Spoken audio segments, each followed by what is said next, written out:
Qualifié pour l'Euro 2004 disputé au Portugal grâce à 8 victoires en 8 matchs et rassuré par d'impressionnantes prestations lors de matchs amicaux et notamment une victoire 3-0 en Allemagne contre la Mannschaft en novembre 2003, les Bleus paraissent avoir retrouvé de leur superbe. Durant le reste de la préparation, l'attaque n'apparaît pas aussi inspirée qu'avant, mais la France n'encaisse aucun but. La France commence le tournoi arraché à l'Angleterre dans les arrêts de jeu 2-1 grâce à 2 buts de Zinedine Zidane sur coup franc et penalty, après qu'un penalty de David Beckham ait été arrêté par Fabien Barthez. Face à la Croatie, les Bleus sont pourtant tenus en échec 2-2 au terme d'une prestation décevante dont le symbole est le but égalisateur de David Trezeguet entaché d'une faute de main. Une victoire face à la Suisse 3-1 permet cependant aux Français de se qualifier pour les quarts de finale où ils rencontrent la Grèce. Favoris face à une équipe regroupée en défense, les Français sont battus sur le score de 1-0. Les Grecs remportent finalement la compétition. Le niveau de la défense et le jeu laborieux des Français sont critiqués. Zidane, Thuram, Makelele et Lizarazu annoncent dans la foulée qu'ils arrêtent leur carrière en équipe de France. Jacques Santini est remercié et Raymond Domenech devient le nouveau sélectionneur national. De profonds changements sont apportés, tant du point de vue de l'équipe technique entourant les Bleus que celui sur le terrain, avec la création du conseil de gestion de l'équipe de France destiné à soutenir le sélectionneur.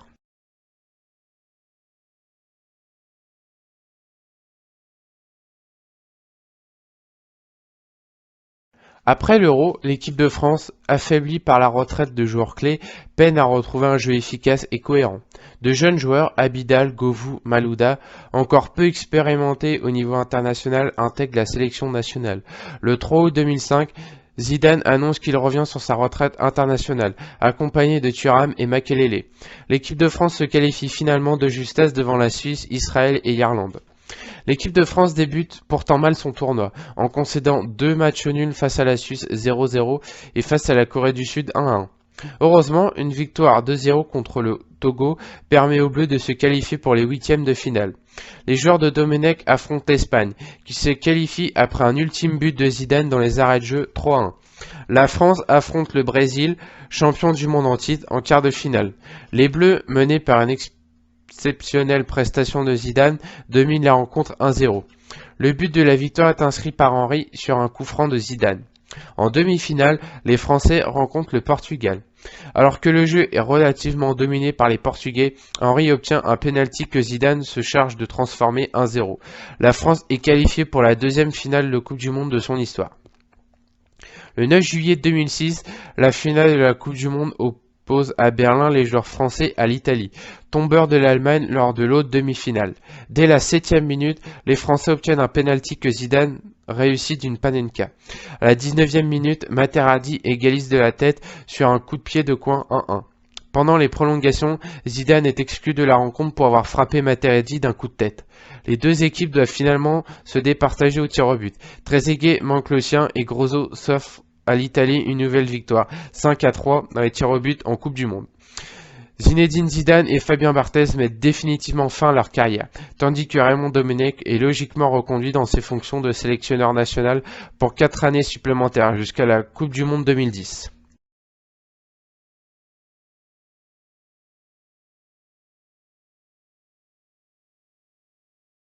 La France aborde une période de reconstruction, à l'instar de la période post-Coupe du Monde 2002. Les éliminatoires de l'Euro 2008 commencent sous de bons auspices pour les Bleus grâce à 2 victoires contre la Géorgie, puis contre l'Italie, alors championne du monde. Le 17 octobre 2007, l'équipe de France bat la Lituanie grâce à un doublé tardif de Henry, qui bat à cette occasion le record de buts marqués en équipe de France de Michel Platini. La France termine à la 2e place du groupe D des éliminatoires de l'Euro 2008 derrière l'Italie. L'équipe de France attaque la compétition par un match nul inquiétant 0-0 face à la Roumanie, puis se fait battre par les Pays-Bas 4-1, qui se constitue la plus lourde défaite en compétition officielle de la France depuis 1968. Lors du 3e match décisif, les Bleus, handicapés par l'expulsion précoce d'Abidal qui provoque un penalty et la sortie de Ribéry peu après, s'inclinent face à l'Italie 2-0. Comme en 2002, les Bleus sont éliminés dès le premier tour. Raymond Domenech, très critiqué, est maintenu dans ses fonctions par la Fédération française de football, mais est placé sous surveillance via le Club France 2010, héritier du conseil de gestion de l'équipe de France créé en 2010.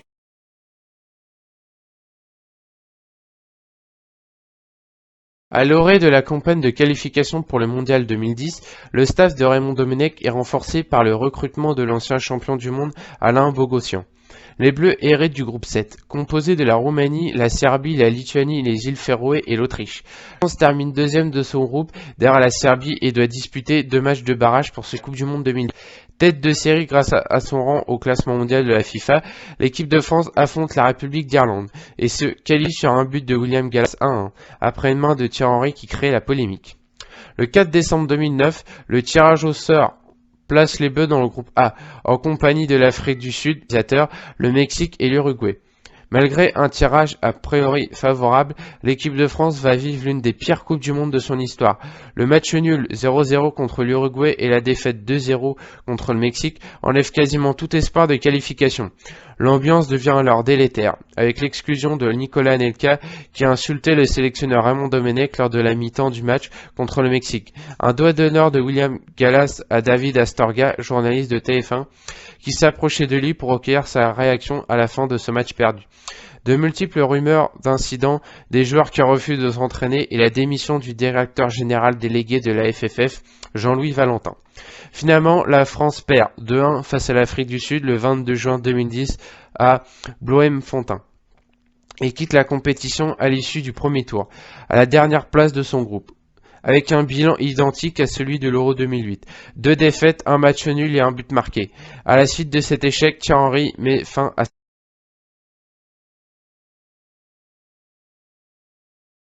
Le contrat de sélectionneur de Raymond Domenech s'est rompu unilatéralement par la FFF après la Coupe en Afrique du Sud. Son successeur, désigné par la Fédération française de football, est Laurent Blanc. L'équipe de France débute cette nouvelle période par une défaite en match amical face à la Norvège le 11 août 2010, 2-1. Laurent Blanc avait annoncé qu'il ne sélectionnerait aucun des 23 joueurs présents en Afrique du Sud. Puis les Bleus commencent les matchs éliminatoires pour l'Euro 2012 le 3 septembre. Durant ce match, Laurent Blanc teste de nouveau de joueurs jamais sélectionnés en peu de sélection. Les éliminateurs de l'Euro 2012, qui sont en Pologne et en Ukraine, débutent par une défaite à domicile 1-0 face à la Biélorussie. L'équipe de France obtint sa qualification lors du dernier match de poule disputé face à la Bosnie-Herzégovine à la suite d'un match nul 1-1, qui lui permet de devancer cette sélection d'un point. En match amical, les Français emportent des victoires de prestige face à l'Angleterre 2-1, le Brésil 1-0 et l'Allemagne 2-1. Elles totalisent ainsi, avant l'ouverture de l'Euro, un résultat de 21 matchs consécutifs sans défaite. L'équipe de France se retrouve dans le groupe D de la phase finale de l'Euro 12, en compagnie de l'Angleterre, de la Suède et de l'Ukraine. Il s'agit de la première phase finale de Laurent Blanc en tant que sélectionneur national. L'équipe de France débute la compétition par un match nul 1-1 contre l'Angleterre, puis affronte l'Ukraine, co-organisateur de l'Euro. Le match est interrompu après 5 minutes de jeu à la suite d'un violent orage. Il reprend après 55 minutes d'interruption et se termine par une victoire de l'équipe de France sur le score de 2-0. Le match suivant, l'équipe de France s'incline 2-0 face à la Suède et termine à la deuxième place de son groupe, à la suite de la victoire 1-0 de l'Angleterre sur l'Ukraine. L'équipe de France perd finalement en quart de finale face à l'Espagne, championne du monde et d'Europe en titre, sur le score de 2-0. La fin de la compétition est marquée.